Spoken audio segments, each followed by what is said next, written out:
C'est le thème de ce jour, alors, donc, c'est devenir chrétien émotionnellement stable. Pourquoi devenir chrétien émotionnellement stable? Ça va vous paraître assez bizarre, mais c'est l'une des choses qui va bien évidemment déterminer comment vous allez marcher. J'ai vu qu'une chose avec le principe de la spiritualité, c'est que l'esprit n'a en général pas de problème, mais c'est en général l'âme qui est perturbée. Et l'âme, lorsqu'elle est perturbée, elle a forcément une incidence sur le flux de votre esprit. Ça veut dire quoi? Votre esprit ne sera plus à même de communiquer ou du moins de vous donner la pensée de Dieu si votre esprit ou du moins votre âme est abattue. Alléluia. Et très vite, David va nous rendre compte de cela lorsqu'il va dire, mon âme, pourquoi t'as battu au-dedans de moi? Et va s'en suivre une série de questions même qu'il va poser à Dieu. Alléluia. Et on s'est juste rendu compte que une âme qui est blessée, une âme qui n'a pas, qui est émotionnellement instable, a forcément des répercussions sur la spiritualité d'une personne. Voilà pourquoi le Saint-Esprit est revenu encore dessus. Et je vous assure que c'est sur une analyse vraiment beaucoup profonde de ce que Dieu est en train de me dire et concernant les réalités dans lesquelles les personnes vivent que Dieu voudrait que nous parlions de ce thème. Alléluia. Et donc, il faut vraiment que tu sois actif pour écouter ce que je vais dire. Déjà, ça va commencer déjà dans Matthieu chapitre 24, verset 10, dans ce que Jésus va nous dire déjà. C'est Jésus qui a bien commencé avec cette parole. Et plus tard, j'ai compris en fait que c'est aussi une incidence avec la fin des temps. Alléluia. Une grosse incidence avec la fin des temps. Matthieu chapitre 24, verset 10. Vous voyez ce que Jésus déjà dit. Et au verset 10, il dit, on peut même dire au verset 9, il dit, alors on vous livrera au tourment et l'on vous fera mourir. Et vous serez haïs de toutes les nations. Écoutez-moi bien, à cause de mon nom. Ça, c'est ce que Jésus dit. Mais au verset 10, il dit maintenant, alors plusieurs succomberont.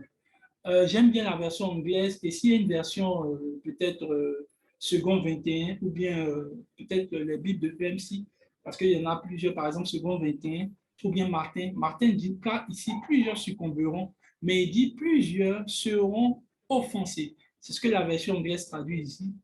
And then shall many be offended, et plusieurs se trahiront et se trahiront les uns les autres. Donc, moi-même, ce qui m'étonne, déjà, ce qui m'intéresse, Jésus parle des temps de la fin, il dit plusieurs seront offensés. Alléluia. Dans une autre version, il dit plusieurs se sentiront frustrés. Écoutez-moi bien. La version, lui, seulement dit succomberont, mais ça donne à croire qu'ils vont tomber dans quelque chose, bien qu'on dit succomber à une tentation, c'est vraiment tomber. Mais là, il est en train de plus traduire une offense que les gens vont ressentir. Est-ce que quelqu'un me suit? Si tu me suis depuis là, tu dis Amen. Il dit plusieurs se sentiront frustrés et ils se trahiront, c'est la conséquence et se haïront les uns les autres. Écoutez-moi bien parce que vous n'allez pas comprendre vraiment ce que Jésus est en train de dire ici, mais c'est vraiment important parce que ça traduit un événement du temps de la fête. Et verset qui suit maintenant, regardez ce qu'il dit. Il dit, au verset qui suit, et c'est ce qui m'a vraiment un peu... Il dit, plusieurs faux prophètes s'élèveront maintenant. Regardez, si vous êtes vraiment sage dans ce que Jésus a dit, il vient de dire que les personnes qui se trahiront se rendront vont s'offenser. Il dit maintenant plusieurs faux prophètes s'élèveront. Ça veut dire que les faux prophètes s'élèvent à cause des frustrations. Est-ce que quelqu'un me suit? Des trahisons et même des offenses qu'ils ont subies. Est-ce que je parle à quelqu'un? Alors, ça va introduire plus ou moins ce dans lequel on parle. Est-ce qu'on peut retirer le verset? Je vais commencer. Déjà, l'une des premières choses qui rend émotionnellement instable un chrétien, ou bien même tous les hommes, c'est du fait de ne pas respecter un premier principe que Jésus a donné, et pas Dieu, autant que moi, Dieu a donné dans Proverbe chapitre 4, verset 23. Je crois, écoutez-moi très bien, que tu le veuilles ou pas, que ce soit moi, que ce soit toi, que ce soit un païen, que ce soit une convertie, l'une des premières règles qui rend un chrétien émotionnellement instable vient du fait qu'ils n'ont pas tendance, ou du moins on n'a pas tendance à respecter Proverbe 4, 23, qui dit simplement garde ton cœur plus que toute autre chose. Dieu t'informe que ici, en fait, lorsqu'on parle de garder, ça veut dire une chose. Dieu te dit et t'informe qu'il y a un danger plus ou moins autour de toi. La deuxième chose, lorsqu'on te parle de garder, ça veut dire qu'il y a un trésor dans lequel, ou que tu portes, qui est à l'intérieur de toi, sur lequel Dieu te demande de veiller. Plusieurs chrétiens font la bêtise, et je l'avais déjà prêché un jour, plusieurs chrétiens font la bêtise de dire à Dieu, s'il te plaît, Seigneur, garde mon cœur, ou bien garde mon âme. Dieu n'a pas cette responsabilité. Écoutez-moi bien, c'est votre responsabilité de garder votre cœur. Et la plupart du temps, vous allez voir, lorsqu'on va éponger plus ou moins ce dont je parle, tu vas te rendre compte que si tu avais été vigilant sur le cœur, ton cœur, tu te rendrais compte qu'il n'y aurait pas d'infiltration. Alléluia. Et c'est à cause de ce genre d'infiltration que votre âme va plus. Il dit qu'à de lui viennent les sources de la vie. Ça veut dire que Dieu t'informe que tout ce qui produit, ou du moins tout ce qui produit de la vie, ou du moins, quand on parle de source de la vie, tout ce qui contribue à ta vie, vient de ton cœur. Premier principe important. Donc déjà, peu importe la nature de ce par quoi tu passes ou de ce que tu vis ou comment les gens sont méchants autour de toi, Dieu t'informe que la responsabilité et tout ce qui t'arrive est le résultat de ce que tu n'as pas été un bon ou une bonne gardienne. Est-ce que je parle à quelqu'un? Mais je prie ce soir que Dieu te donne la grâce de pouvoir être un bon gardien, une bonne gardienne dans le nom de Jésus. Parce que tu vas bien te rendre compte que si tu ne gardes pas ton cœur et si tu ne gardes pas ton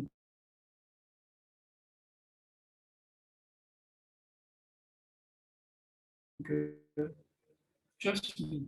Même si je finis d'enseigner, tu seras encore frustré et tu seras encore dans la but.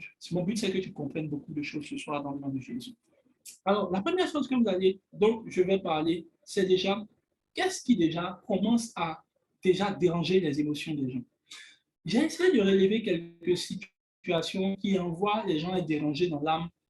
Peut-être ça va vous sembler bizarre, mais c'est tellement vrai. La première chose qui déjà offense les gens, déjà, offense, quand je parle d'offense, ce n'est pas, c'est parce qu'ils n'ont pas veillé sur le cœur.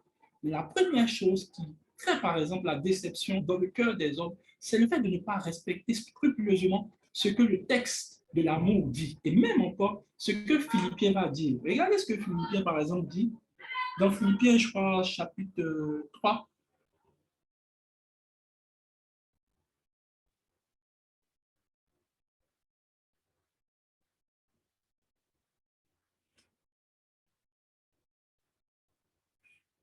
Philippiens chapitre 2, verset 4, il dit que chacun de vous, au lieu de considérer ses propres intérêts, considère ceux des autres. Je m'arrête juste là et je reviens et je réjaillis sur ce que mon frère la dernière fois a dit lorsqu'il parlait de l'amour.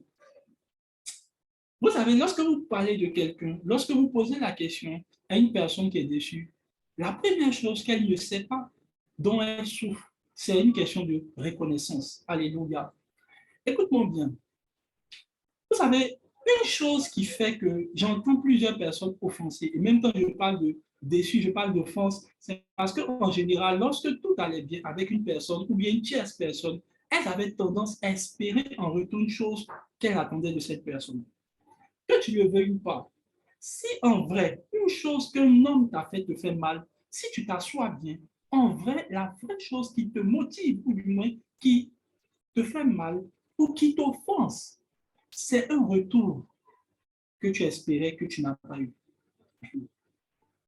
Ah oui, ah oui. Et tu sais, c'est souvent évident quand tu entends souvent les parents parler, ils disent, avec tout ce que j'ai fait. En fait, je vais te dire une chose, et tu vas mesurer si toi-même ce que tu es en train de faire est vraiment une chose qui va t'arranger. La vérité, ce n'est pas en fait les gens qui te déçoivent. La vérité, c'est ce que tu as donné, ou du moins ce que tu as investi dans ce que cette personne est, qui en fait te fait mal. Oui, je te parle très sincèrement. Alléluia. Tu sais, même en termes de relation, si tu regardes ce qui te fait mal, ce n'est pas vraiment la personne. Après, tu vas te rendre compte que ça va passer. Mais les premières choses qui commencent à te faire mal, c'est tout ce que tu as sacrifié, tout ce que tu as donné, tout ce que tu as donné pour la personne, tout ce que tu as investi. Quand tu penses à ça, tu te dis juste que la personne n'est pas reconnaissante. Mais tu sais, en vrai, si on te demande, tu auras tendance à expliquer que la personne n'est pas gentille. Mais en fait, ce qui te fait mal, c'est que tu attendais au fond de toi un acte de reconnaissance. Et c'est là le piège. C'est là le piège. Si votre amour est motivé par un acte de reconnaissance, vous-même, vous venez de vous piéger dans les jeux de l'offense.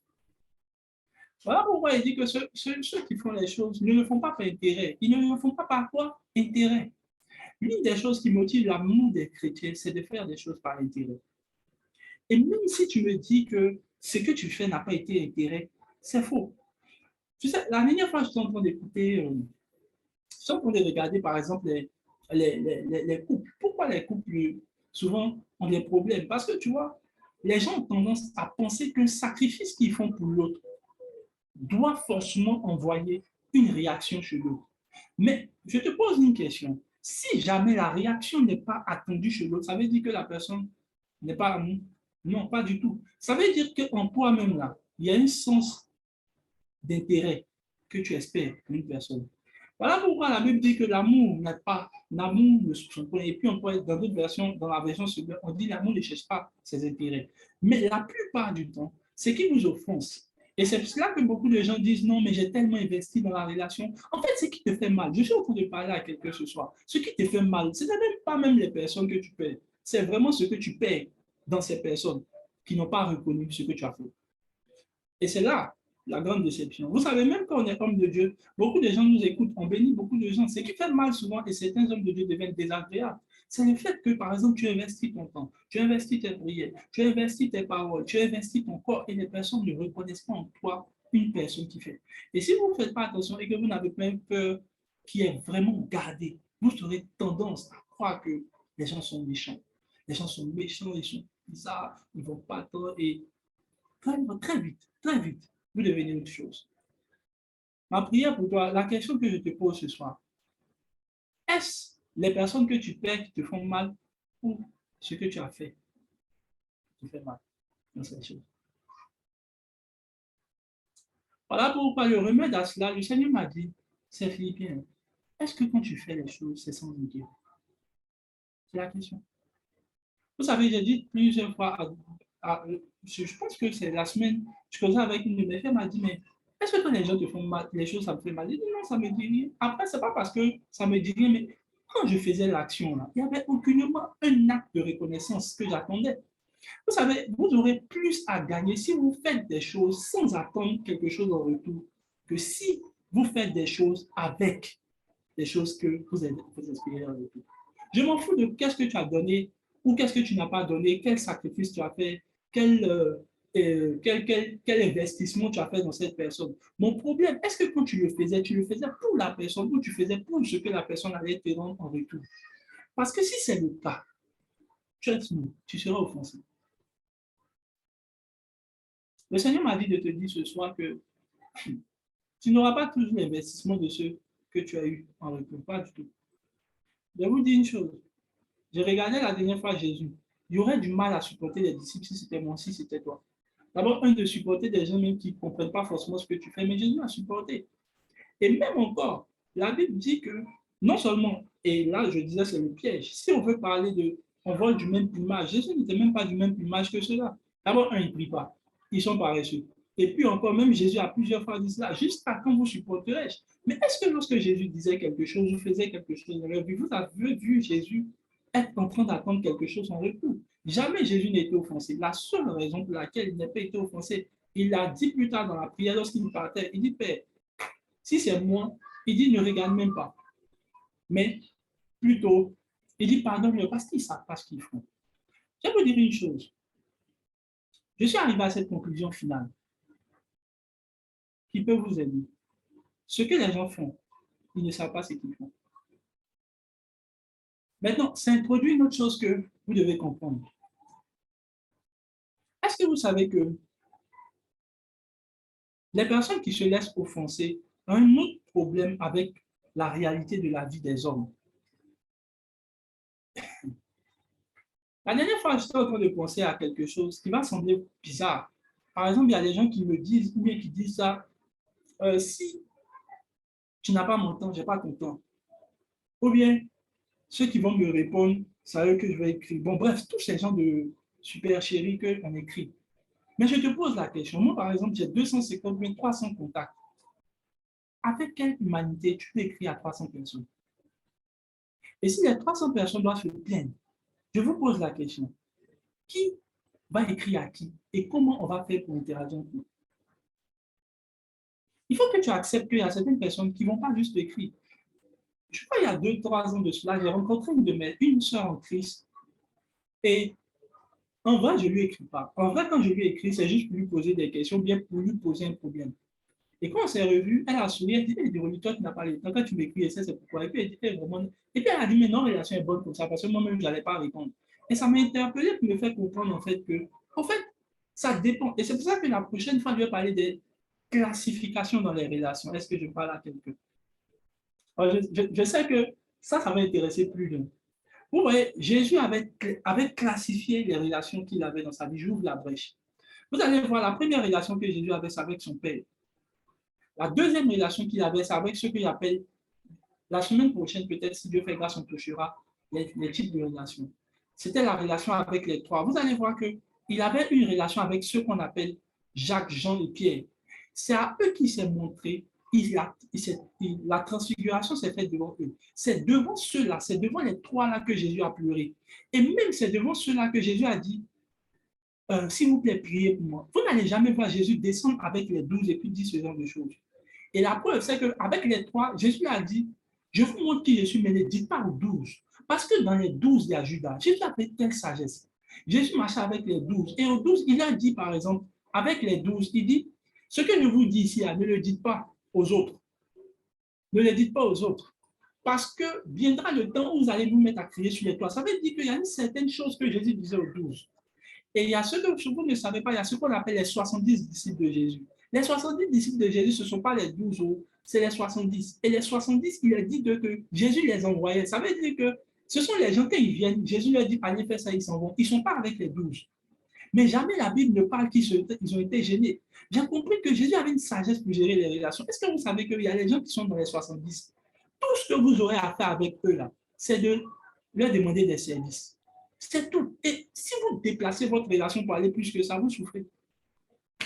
Maintenant, toi, tu n'acceptes pas d'être dans le 70 de quelqu'un et tu ne veux pas aussi être dans toi-même tes 70. Parce qu'il faut te rendre compte qu'il y a des gens que tu n'as besoin que de pour les services. Mais si eux aussi sont frustrés, ils ne vont pas comprendre.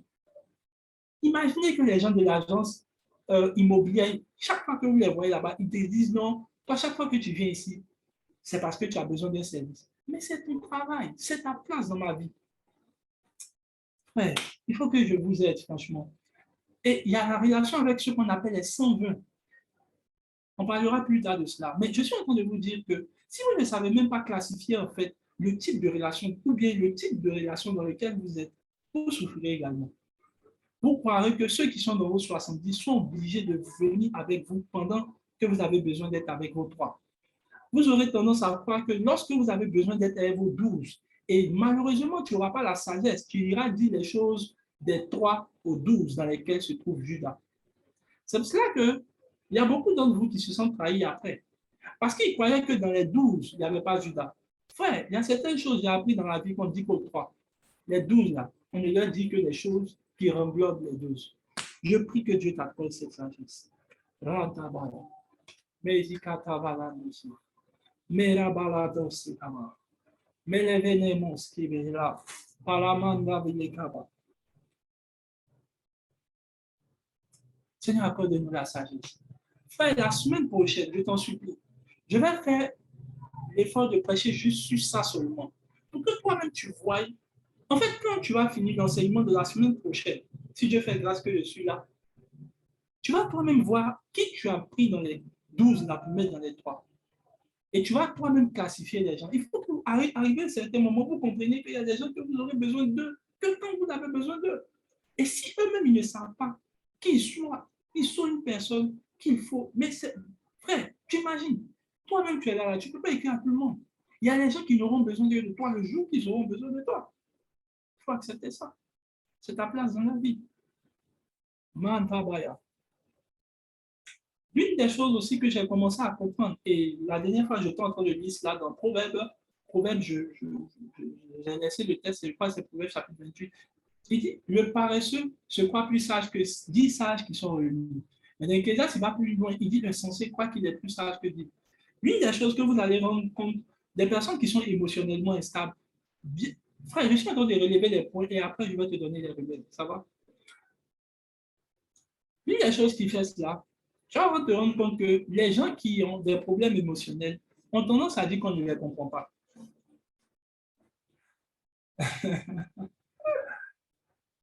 Là, je viens de toucher plusieurs personnes. Plusieurs. Ouais. Ah, alléluia. Le mot préféré. Et tu sais, la vérité, c'est pour ne pas recevoir une sagesse ou une correction dans ce qu'ils croient être faux, qu'ils ne veulent pas qu'on rentre dans leur zone de confort. Toutes les fois, vous allez voir les personnes qui ont tendance à ne pas se sentir compris. C'est parce que généralement, elles croient que toutes celles qui sont autour d'elles sont insensées. Et l'insensé croit qu'il est plus sage que 10 sages réunis. C'est étonnant quand les gens viennent à ton niveau et puis tu es en train de parler et puis tu ne les comprends pas. Le problème, c'est que l'homme de Dieu ne comprend pas ce que tu es en train de expliquer physiquement. Il comprend une réalité spirituelle. Alléluia. Et ils disent qu'on ne comprend pas. Maintenant, l'une des erreurs qu'ils font, est-ce que je peux parler? Parce que ce que je vais dire un peu fort, mais je dis la vérité. Personnellement, tu vois, si tu veux après dire, je suis sûr qu'ils sont là, ils vont dire encore qu'on ne les comprend pas. Ce n'est pas grave. On n'est pas censé te comprendre. La vérité, c'est que Dieu dit une parole qui est assez forte. Il dit, comment je veux, quand Dieu veut parler, quand Dieu lui-même veut administrer une sagesse dans la vie d'une personne, il envoie les hommes. Et il est très difficile pour ces gens de personnes de reconnaître que c'est Dieu qui envoie une personne pour les aider. Maintenant, je te pose la question. Si personne ne te comprend pas Dieu, comment se fait-il que depuis ce que tu vis, Dieu ne répond pas? Ou du moins, qu'est-ce qui fait que depuis ce que tu vis, tu n'entends toujours pas la voix de Dieu dessus? Parce que simplement, si tu ne comprends pas que Dieu envoie les gens qui sont censés t'écouter et comprendre ce que tu vis et corriger ce que tu vis, tu ne pourras pas changer. Et tu sais, en fait, je vais t'expliquer une chose. Ce n'est même pas en fait qu'ils ne se sentent pas compris, ils ne veulent pas exposer une faiblesse qu'ils ont en fait en gros. Maintenant, il y a une chose qui me plaît beaucoup. La Bible dit que les sensés n'aiment pas qu'on le reprenne. L'une des choses qu'ils ne veulent pas, surtout, c'est qu'on leur dise que le problème vient d'eux. Ah oui. Si tu es fort, toi qui dis qu'on ne te comprend pas en vrai, là, c'est parce que tu veux pas, tu veux juste que les gens s'alignent à la manière dont tu penses et qui n'est pas correct. Alléluia. J'écoutais la dernière fois Maman Joyce Meyer qui parlait de son témoignage avec son mari. Elle disait que à un moment, elle trouvait que son mari ne la comprenait pas et tout, et tout, et tout. Elle se plaignait. Et puis elle dit toujours à Dieu, Seigneur, change mon mari, change le comportement de mon mari, touche son cœur. Et un jour, Dieu lui a dit, toi, ton problème, ce n'est pas ton mari. Ton problème, c'est toi-même d'abord. Et tu n'acceptes jamais la correction dans tout ce que tu vis. Mais tu voudrais que je change ton environnement. Le vrai problème, lorsque Dieu va vouloir confronter une chose que vous avez en vous qui n'est pas bonne, il va envoyer tout ce qui est le contraire de ce que vous êtes dans votre vie. Si, tu sais, j'ai commencé à comprendre que ça fait mal à Jacob quand un gars comme Laban aussi le trompe. Tu sais, le vrai problème là, ça va commencer à te faire mal quand une autre personne aussi de la même espèce que toi commence à rentrer dans ton environnement. Alors, je parle à quelqu'un ce soir. Et en général, tu ne te rends jamais compte de ce qui, toi, te fait mal, jusqu'à ce que la personne qui fait la même chose que toi vienne dans ton environnement. Oui, oui. Tu sais, les gens qui aiment le désordre, au départ, quand on leur dit qu'ils aiment le désordre, ils ne veulent pas, ils disent non, on ne comprend pas. Jusqu'à ce qu'un jour, quelqu'un qui aime plus le désordre que rentre dans leur vie et commence à dire qu'il n'aime pas le désordre. Ça veut dire qu'il faut trouver juste celui qui te correspond pour te rendre compte de qui tu es. C'est fou comme tu vois les gens qui n'aiment pas parler se plaignent des gens qui ne parlent pas aussi. C'est fou. Moi, je connais plusieurs personnes, elles ne parlent pas, elles sont timides. Et puis, elles trouvent, estiment que les gens qui sont autour d'elles ne parlent pas aussi, donc elles se renferment.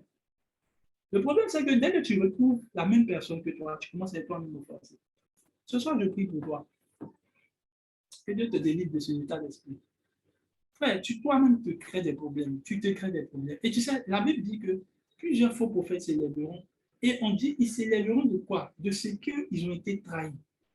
Est-ce que tu sais que la manière dont tu es zélé pour servir Dieu, pour parler d'amour, là, tu sais, les gens qui aiment beaucoup parler d'amour dans les couples, là, en général, là, ils sont sortis d'une grosse déception. Ça les conduit d'un ministère en même temps, le ministère de l'amour. Fais attention. Tu sais que si tu étais mal, si tu as une mauvaise expérience, ça va se réjaillir dans le ministère. Tu vas devenir un prophète de l'amour. Et j'ai tendance à dire que leur phrase préférée dans leur prophétie, c'est la restauration. Mais en gros, c'est parce qu'ils n'ont pas fini eux-mêmes d'être restaurés. Alléluia. Et je prie que Dieu te délivre de cet état d'esprit. C'est un état d'esprit, ce n'est pas un démon, c'est un état d'esprit. Que Dieu te délivre de cela. Maintenant, une autre chose que je dis, une autre chose que je dis.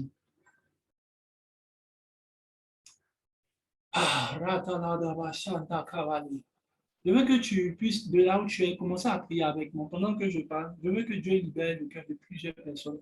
Je sais que je vais prier, mais je veux que Dieu libère le cœur de plusieurs personnes.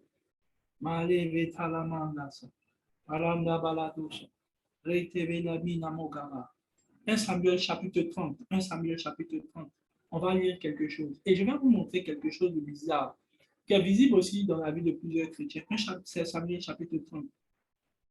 L'une des choses que vous allez remarquer, on dit au verset 1, lorsque David arriva le troisième jour à Tsiglag avec les gens, les Amalécites avaient fait une invasion à midi, dans le midi à Tsiglag. Ils avaient détruit et brûlé tout. Après avoir fait prisonnier les femmes et tous ceux qui s'y trouvaient, petits et grands, ils n'avaient tué personne. Mais ils avaient tout emmené et ils s'étaient remis en route. Écoutez, alors David et le peuple qui était avec lui élevaient la voix et pleuraient jusqu'à ce qu'il n'eût plus de force pour pleurer. Il faut imaginer David et ses hommes, des grands vaillants héros. La Bible dit qu'ils ont été détruits. On dit jusqu'au troisième jour. On dit David a pleuré, lui et ses gars, jusqu'à ce qu'ils aient plus de force. C'est bizarre, hein? David, tu sais, il y a des gens qui pleurent, ils ont toujours la force. Si tu les invites à aller manger, ils viendront te suivre. Alléluia. Pleure de David, on dit il a pris toutes ses forces. On dit il a pleuré jusqu'à. Et on te parle d'un vaillant guéri, vaillant héros. Pleurer jusqu'à. On dit il n'avait plus toutes ses forces. Mais ce n'est pas ça qui m'intéresse. C'est les versets qui viennent. On dit alors David et le peuple qui était avec lui. Ça veut dire que David, ils ont volé, parce qu'ils ont pris toutes les femmes de David, tous ses enfants, ils ont tout volé. Donc, ils ont volé non seulement à David une chose, mais ils lui aussi ont volé des choses. Mais regardez ce qu'ils font. On dit alors David et le peuple qui pleuraient jusqu'à toute leur force, verset qui suit, verset 5. Mais ce qui m'étonne, c'est ce que les gens vont dire après.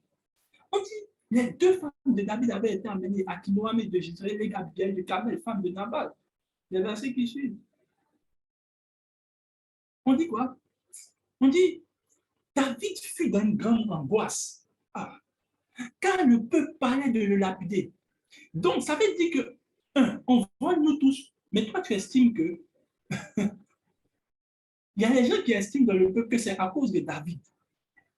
Maintenant, regardez le plaît. On dit parce que tous avaient de la l'amertume dans l'âme. Chacun à cause. Regardez, on explique la cause des choses que les gens là ont fait. À cause de ses fils et de ses filles. J'ai remarqué une chose que Jésus a dit avant qu'on le suive. Il dit celui qui ne renonce pas à sa famille ne peut pas me suivre. J'ai remarqué que ce à quoi vous n'avez pas renoncé finissent par une source d'amertume pour vous. Ok. Tu vois maintenant pourquoi Jésus est sage quand il te dit de me suivre. J'ai remarqué que tout ce à qui vous n'avez pas vraiment renoncé devient un sujet d'amertume pour vous. Tu peux ne pas être d'accord. Maintenant, au verset qui suit, bon, on va parler un peu. Mais David reprit courage en s'appuyant. On va s'appuyer un peu sur ce que David a fait. On dit David reprit courage en s'appuyant sur l'Éternel, son Dieu. Et regardez le verset qui suit, vous pouvez le lire après. David entre dans la présence de Dieu et puis il demande à Dieu, Seigneur, irai-je, combattrai-je? Et puis est-ce que je vais gagner? Dieu lui dit, va, tu iras, tu combattras et tu vas vaincre. En fait, j'ai trouvé la réponse de Dieu un peu très. Regardez, Dieu dit, il dit, et David consulta en disant, poursuivrai-je la troupe, l'atteindrai-je? L'Éternel lui répondit, poursuis quand tu atteindras, tu délivreras. Maintenant, je vous pose la question, relevez le verset. Dieu m'a dit, est-ce que tu pensais que quand David était en train de pleurer, ça me faisait quelque chose? Je disais, non, peut-être. Dieu dit non. Parce que regarde la réponse de Dieu. Dieu devait faire la méthode habituelle. On va te consoler, oh mon fils ne craint rien, je suis avec toi, ça va aller. Puis, tu n'as même pas intimidé. Ça veut dire que tout ce temps, et Dieu m'a montré une vision dans laquelle j'ai compris que, en fait, c'est un peu comme si Dieu était assis et puis il regardait le gars pleurer. Ça ne change pas Dieu quand vous pleurez. Dieu vous promet. Ça ne change même pas Dieu quand vous avez l'amertume. La preuve, c'est que lorsqu'il se relève pour poser la question à Dieu, normalement, Dieu devait faire part de l'incident. Ça veut dire que tout le but de pleurer, là, c'était s'élever et poursuivre. Ce que je suis en train de te dire, actuellement, tu es en train de pleurer, tu penses que Dieu va venir avec les paroles de réconfort. Dieu n'en a rien à faire. Ce qui intéresse Dieu, c'est la réponse qui vient. Ça veut dire que tout ce temps où David pleurait, ce qui intéressait Dieu, c'était qu'il s'élève et qu'il poursuit. Tout ce temps où tu es en train de pleurer sur ton gars, tout ce qui intéresse Dieu, tu penses que c'est de venir restaurer ton cœur. Non. Ce qui intéresse Dieu, c'est que tu te lèves et tu poursuis. Quand David a arrêté ces grimaces-là, il s'est relevé. Et puis, Dieu dirait qu'il pleure, ça ne l'arrange pas. Parce qu'ils sont en train de prendre ta femme. Frère, pendant que tu es en train de pleurer, pendant que tu es en train de pleurer sur le garçon-là, mon frère, les zéros t'attendent à l'école. Non, je te parle sérieusement. Pendant que tu es en train de pleurer sur l'affaire de, je ne sais pas quel te déçoit, mon frère, la vie avance. Et si tu ne te rends pas compte, ça va détruire encore d'autres choses que tu ne peux pas gérer. C'est mieux que tu te lèves et que tu fasses quoi? Tu diras, Seigneur, et c'est ma prière pour toi, Seigneur. Rentre dans ta chambre après le jour. Tu dis, Seigneur, poursuivrai-je, atteindrai-je? Et tu verras la réponse de Dieu. Ouais. My God, my God. Et ça me renvoie à une autre chose que j'ai compris. Les personnes qui ont un problème avec l'âme, non parce qu'ils ne l'ont pas gardé, mais encore même mieux, non parce qu'ils l'ont exposé. Et là, je vais toucher quelque chose que personnellement, tu peux ne pas croire, mais je te dis que c'est personnel. Et Dieu me l'a, le Saint-Esprit m'a interpellé dessus.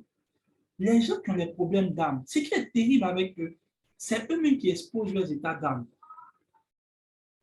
J'ai remarqué, et aujourd'hui, je me suis arrêté, j'ai regardé vraiment beaucoup de choses, j'ai observé beaucoup de choses. Dieu m'a dit, regarde les problèmes, les gens qui ont des problèmes d'âme, problèmes de comportement, tous ces caractères-là. Tu vas les voir, si ce n'est pas les statuts, c'est les réseaux sociaux. Non seulement tu ne sais pas que toi-même tu es susceptible, mais c'est toi qui exposes tes états d'âme. Le fait d'exposer les états d'âme, toi-même exposes ta propre vie à ne pas payer. Tu sais, si toi-même on te dit, Dieu te dit, il faut garder, c'est que Dieu sait très bien qu'il y a un danger permanent. Regarde toi-même ta vie. Tu es tellement sujet à vouloir parler de certaines choses sur Internet. Et tu vois, c'est ce qui fait que vous n'avez pas. Tu sais, les gens qui ont les mots, ils veulent parler, ils veulent dire des choses sur Internet, ils veulent dire des choses. Pourquoi? Parce qu'eux-mêmes, ils ne savent pas qu'ils sont en train de se prendre au propre piège. Alléluia.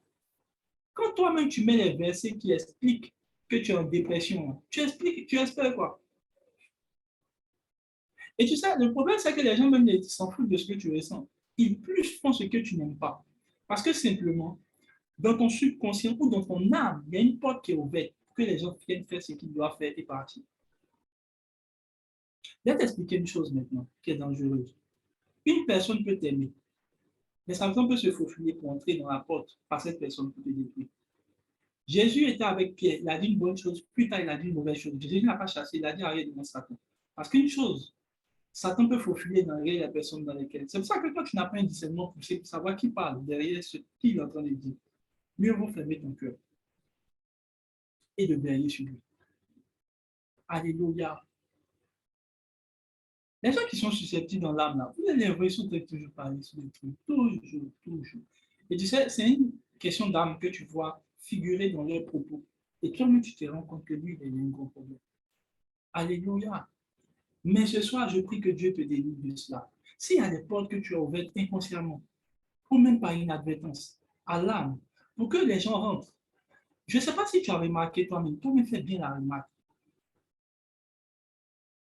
Et ça renvoie à les gens qui disent qu'ils sont très gentils, mais ils ont fermé leur cœur à cause de certaines choses. Mais si tu as remarqué bien, ça ne t'a pas vraiment donné de discernement, puisque jusqu'à présent, tu subis les mêmes assauts. Pourquoi? Parce qu'en fait, je vais t'expliquer une chose. Quand une personne déjà commence à se méfier, elle a déjà commencé à baisser la garde. Ah, je t'explique maintenant, je t'explique ce que tu n'as pas compris. Est-ce que vous savez que si tout de suite, j'étais attaqué par la porte, deux fois, j'étais attaqué par la porte, la troisième fois, la bêtise que tu vas faire, c'est de t'arrêter devant la porte, pendant que je sais qu'il y a une autre porte par laquelle je peux passer, ou encore te faire du mal. Quand Satan a compris que tu as commencé à te méfier des gens qui sont gentils, il est passé par l'autre porte. C'est pour ça que je vous ai dit qu'il faut un discernement maintenant pour savoir mesurer les relations, pour de savoir qu'est-ce qui rentre, qu'est-ce qui ne rentre pas. Alléluia. Alléluia. Est-ce que je parle à quelqu'un? Tu sais, je peux faire un bon enseignement, hein, mais il y a une chose que Dieu m'a dit et qui est impérative. Il dit, si mon peuple n'a pas le discernement, on va monter, on va descendre. Il ne peut pas. Tu sais comment toi-même tu peux faire pour intercepter? C'est pour ça que l'une de tes prières ce soir, quand on va finir le jour là, et je veux vraiment qu'on prie pour ça, Seigneur, accorde-moi le discernement dans ces temps, pour savoir reconnaître, pour savoir reconnaître. Le discernement est important et primordial pour toi-même ne pas te prévenir de l'offense. C'est pour cela que je vous donne un conseil. La Bible dit que David se fortifia lui-même. On dit David s'appuya sur l'Éternel et il se reparla à lui-même. Et je vais vous montrer un secret pour lequel David, par exemple, réussit à fortifier son âme. Et moi-même, un secret qui est propre à moi, c'est dans le psaume, je pense, 82. Il dit, David se parle, il dit, mon âme, pourquoi t'as battu au-dedans de moi? Regardez par exemple le proverbe, il faut souvent s'asseoir avec son âme et parler. C'est un secret. Alléluia. Psaume 42, verset 6. Il dit, mon âme, pourquoi t'as battu au-dedans de moi? Pourquoi gémis-tu? Espère en Dieu, car je le louerai encore et encore. Dans le psaume 43 également, il répète cette phrase-là 3, 4 fois comme ça. Et il dit, mon âme, espère. Maintenant, il y a une autre chose qui m'a beaucoup plu. Dans le psaume, je vous le donne, que vous le lisiez, c'est de parler à votre âme.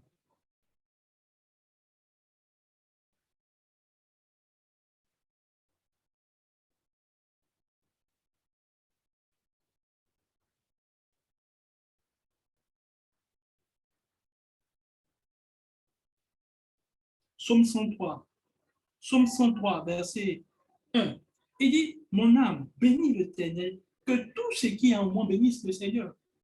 Mon âme bénit l'Éternel. C'est un ordre qu'il donne, c'est impératif. Il dit, et n'oublie aucun de ses bienfaits.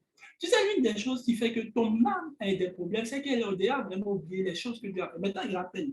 Il dit, c'est lui qui pardonne toutes tes iniquités. Ah, qui guérit toutes tes maladies. En fait, ce que j'explique ici, c'est ce que David fait et que moi-même je fais.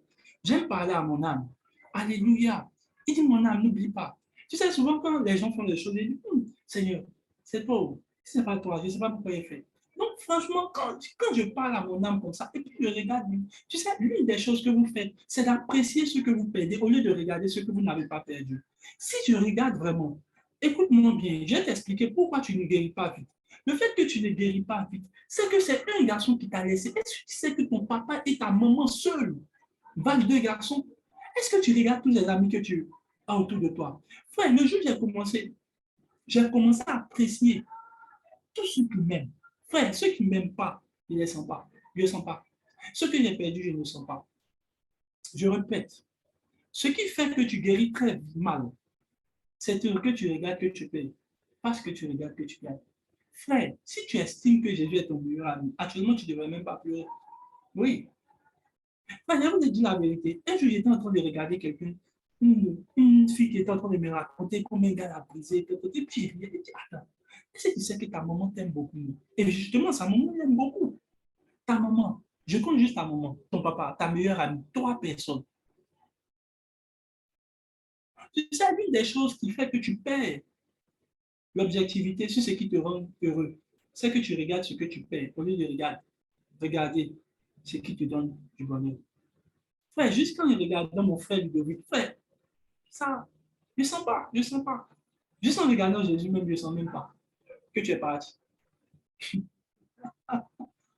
Et je me dis tout le temps que je ne suis pas sûr. Il y a le Saint-Esprit, il y a Jésus, il y a Dieu, trois personnes déjà, bon, c'est déjà beaucoup. Et puis on va parler de mes parents. Frère, frère n'est pas état d'âme. Bon, c'est ça, Dieu n'est pas état d'âme. Pour ceux qui me connaissent, il n'est pas état d'âme. Comme un moment qui m'a lavé. Pendant que j'étais tout le temps, elle était là. Toi, tu es parti, moi, j'ai pleuré. Mais ma maman est importante aussi. Alléluia. Et mon papa. Et les Christ Mardoché qui m'aiment beaucoup comme ça. Et les Rita Kosova, oh, vraiment, je pensais que toi-même, tu as réclamé pour toi. Et frère, tu sais, ils ne sont pas. Ils ne sont pas. Parce que tu sais juste apprécier les choses. C'est pour ça que, regardez bien, il dit mon âme, n'oublie aucun des bienfaits. Tu sais, les bienfaits que tu oublies ont tendance à rendre ton âme malheureuse. C'est pour ça que David sait très bien que son âme, excusez-moi si David le dit, ça veut dire que l'âme n'a pas vraiment elle n'est pas. Écoutez-moi, même en tant qu'homme de Dieu, souvent, je n'arrive pas forcément à canaliser mon âme. C'est normal que tu le ressentes. Même David explique mon âme. N'oublie pas les bienfaits. Ça veut dire que l'âme aussi, souvent, a tendance à être abattue. Mais il dit, mon âme, pourquoi t'abattu au-dedans de moi? Mon âme espère en l'éternel. Et puis, il dit, mon âme, n'oublie aucun de ses bienfaits. Voilà ce que tu dois faire quand tu as des problèmes émotionnels. C'est de rappeler à ton âme que Dieu t'aime. C'est de rappeler à ton âme, oh, je pensais que je parlais à quelqu'un. C'est de rappeler à ton âme que Dieu t'aime. C'est de rappeler à ton âme, tu sais, tu es amnésique du fait que Dieu t'a guéri de plusieurs maladies. Tu es amnésique du fait que Dieu t'a guéri de plusieurs, t'a sorti de plusieurs. Donc, frère, rappelle à ton âme, mon âme, n'oublie aucun des bienfaits de Dieu. C'est lui qui nous a guéris. C'est lui, frère. Quand tu sais ça, quand il y a un petit malaise, tu es détendu parce que tu sais que Dieu t'a guéri d'un cancer. Quand tu sais, regardez, il y a des gens qui oublient vite. Frère, il y a des gens ici qui ont raté des accidents. Mais aujourd'hui, je suis étonné que tu sois amnésique. Dieu t'a délivré de cela. Alléluia. Mais aujourd'hui, pour quelqu'un qui parle, tu pleures. Je ne sais pas pourquoi. Alléluia. Tu as perdu ta maman, Dieu t'a guéri. Il t'a envoyé d'autres personnes qui ont pris soin de toi. Et même si elles n'ont pas pris soin de toi, Dieu, lui, il a pris soin de toi. Qu'est-ce que ça fait? Qu'est-ce que ça fait? Tu imagines qu'est-ce que ça fait à Dieu pendant que lui, il est en train de prendre soin de toi. Il est en train de faire un investissement sur toi. Toi, tu es en train de regarder une chose qu'on peut faire de mal. Pourquoi? Alléluia. Cela m'envoie à l'autre chose. Parle à ton âme. Frère. Et l'une des choses que je fais le plus, non seulement je parle, mais je vous en supplie, ne mettez pas les sons d'adoration. Mettez les sons de louange.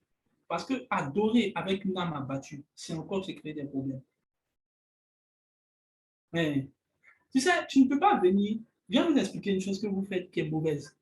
Quand une personne est trahie, elle a tendance à aller écouter mon meilleur ami parce qu'elle pense qu'il y a un réconfort. Il n'y a aucun réconfort.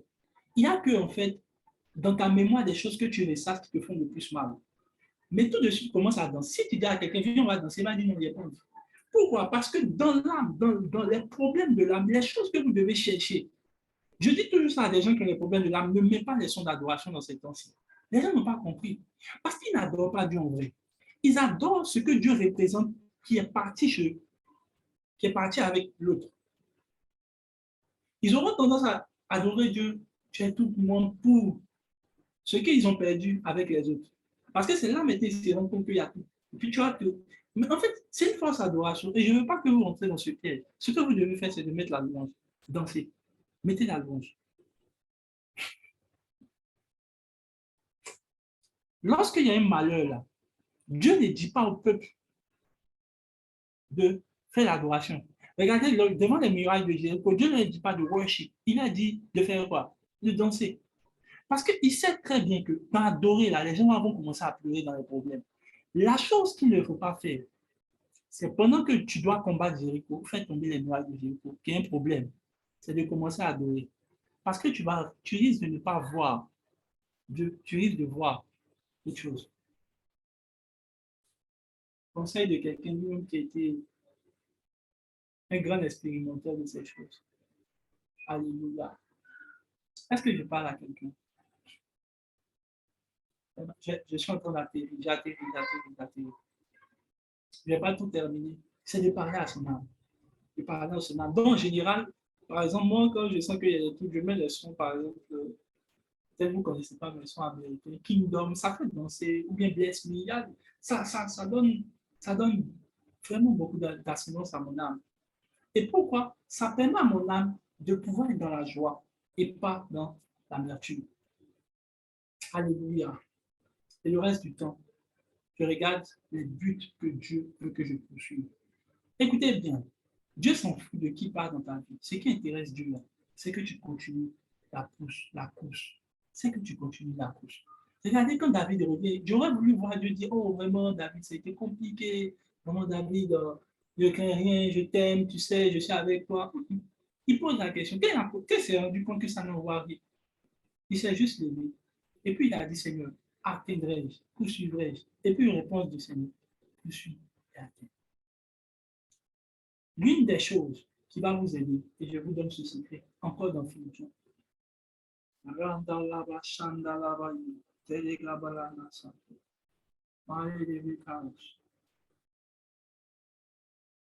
Est-ce que je parle à quelqu'un si tu parles, tu dis Amen.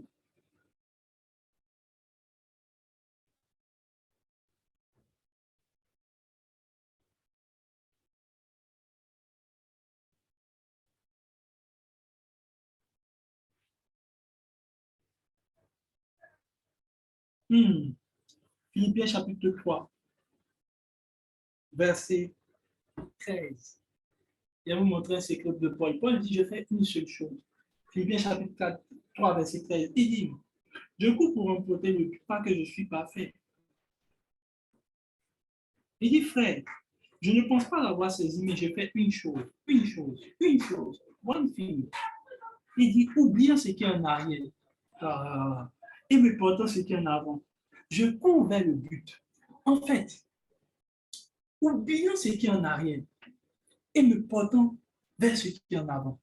Vous savez, l'une des choses qui peut vous motiver dans votre poursuite, et c'est pour cela que j'ai compris pourquoi Dieu laisse toujours le sentiment de satisfaction en nous qu'on n'a rien fait.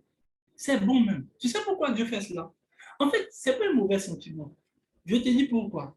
Beaucoup d'entre vous ont ce sentiment qu'ils n'ont encore rien fait, ils se sentent satisfaits, ils doivent aller plus loin. Parce qu'en vrai, si jamais tu regardes ce que tu as fait dans le passé, tu ne seras plus motivé à aller dans le futur. L'une des choses qui fait que vous êtes émotionnellement instable, c'est que vous faites en sorte que le passé a tendance à vouloir revenir dans votre présent et vous capturez votre attention. Je pose, la dernière fois que j'étais en train de parler de cela, quand je parlais, je pense qu'il y a beaucoup de temps sur la vie spirituelle. Qu'est-ce qui fait qu'aujourd'hui, tu ne te sens pas satisfait de ta vie de prière? C'est parce que tu te rappelles qu'un jour, tu avais prié 3 heures de temps et puis c'était bien. Et puis tu dis, bon, aujourd'hui, quand il prie, il ne fait pas 3 heures de temps. En vrai, c'est dans ton subconscient. Si il te pose la question, mais pourquoi ta vie de prière? Qu'est-ce qui ne va pas dans ta vie de prière? Non, j'ai l'impression que ma vie de prière a baissé. Mais par rapport à quoi? Par rapport à quoi ta vie de prière a baissé? Si tu te rends bien compte, tu vas ramener toujours le petit film où tu as prié 3 heures de temps pendant une semaine. Tu priais 3 heures de temps et puis tu étais à la vache. Tu dis, voilà, c'est ça la vie. Mais si tu sais qu'à cette époque, tu étais aussi immature, donc tu pouvais prier 3 heures de temps dans la bêtise. Et Dieu te fait grandir maintenant, tu pries 5 minutes et étant optimiste. Et tu dis que non, tu veux les 3 heures d'avant. Frère, il ne faut pas se mentir. Peut-être qu'il n'est pas là. Il y a un de mes fils, c'est comment nous on a prié. On a prié juste qu'on a déchiré. Mais franchement, quand on me regarde mes prières, il dit Seigneur, moi, vraiment miséricorde, je ne veux plus prier comme ça. Pour convaincre Dieu, il fait 3 heures de temps. Aujourd'hui, là, en 2, 3 minutes, on a fini le sujet. Pourtant, il faut regarder Dieu et ton papa. Tu fais 3 heures de temps pour le convaincre de te donner une chose. Mais franchement, c'est que c'est pas ton papa. Tu pardonnes, il faut imaginer, Dieu pardonne, je t'en supplie, franchement. Ah, pitié.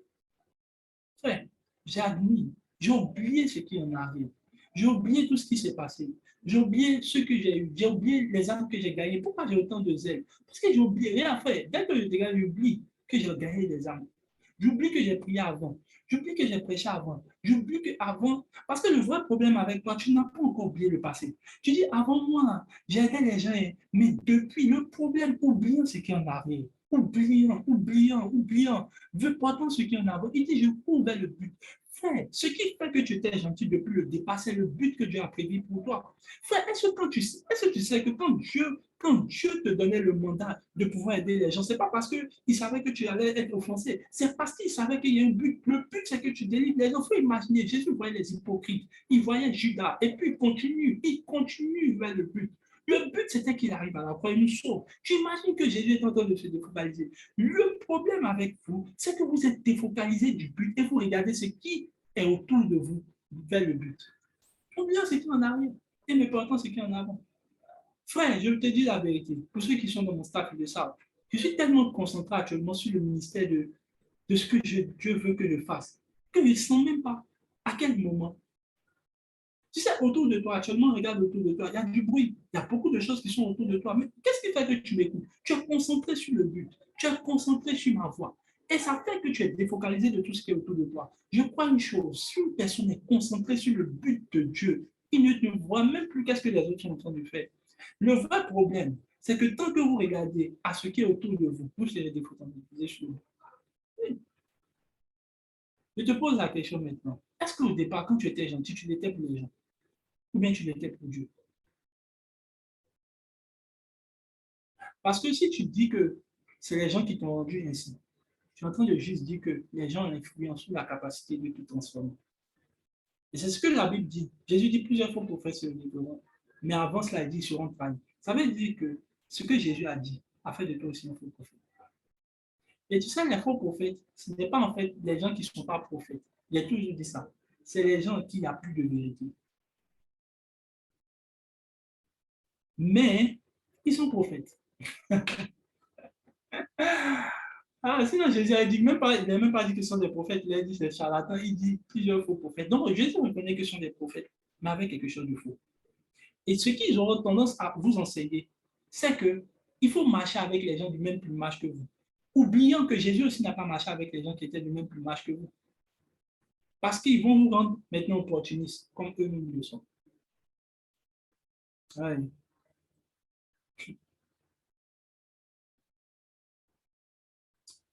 Je prie pour quelqu'un. Et c'est la sagesse qui est là. Frère, il faut juste que tu fasses quelque chose. C'est que tu ne deviennes pas ce que les gens deviennent. Je vais vous faire un petit témoignage. Est-ce que je peux rendre un témoignage? Ouais, il faut que je parle ici. Il y a un moment, tu sais, quand je servais le Seigneur, j'ai tellement aidé beaucoup de personnes que, au bout d'un moment, ces personnes ont commencé à partir pour une raison ou une autre. Je me souviens même qu'il y a eu un, mais j'étais même scandalisé, tu vois, de la manière dont il m'a parlé, il partait avec beaucoup de mépris et tout. Et je vais même dire avec beaucoup d'humiliation et tout. Ça m'a vraiment fait mal. Je me souviens qu'à cette époque, je me suis dit, non, moi, des histoires, je n'aide plus les gens, ils n'ont pas venir. Et j'ai commencé à devenir amer, en fait, amer vis-à-vis des gens. Et j'ai commencé à rentrer dans le style de prédicateur qui disent, les gens sont méchants, méfiez-vous des gens autour de vous, surtout de vos amis. Et j'ai commencé à être comme ça. Et Jésus m'a dit, tu sais, tu es en train de prêcher une chose qui semble être une sagesse, mais tu es en train de devenir un faux prophète. Ouais. Parce que la vraie chose, c'est que même Judas est venu aider à Jésus à accomplir la volonté de Dieu. Et Dieu a commencé à travailler mon âme jusqu'à ce que je commence à voir les choses d'un autre angle. Et c'est parce qu'en soi, j'attendais de ces personnes-là de la reconnaissance sur quelque chose. Et je suis délivré de cela. Parce que Dieu a commencé à travailler mon âme. Il m'a dit de relire. La seule chose sur laquelle tu dois t'appuyer, c'est le Saint-Esprit de toi. Et si tu n'as pas le discernement, il faut l'avoir pour ne pas entrer dans l'offense. Alléluia.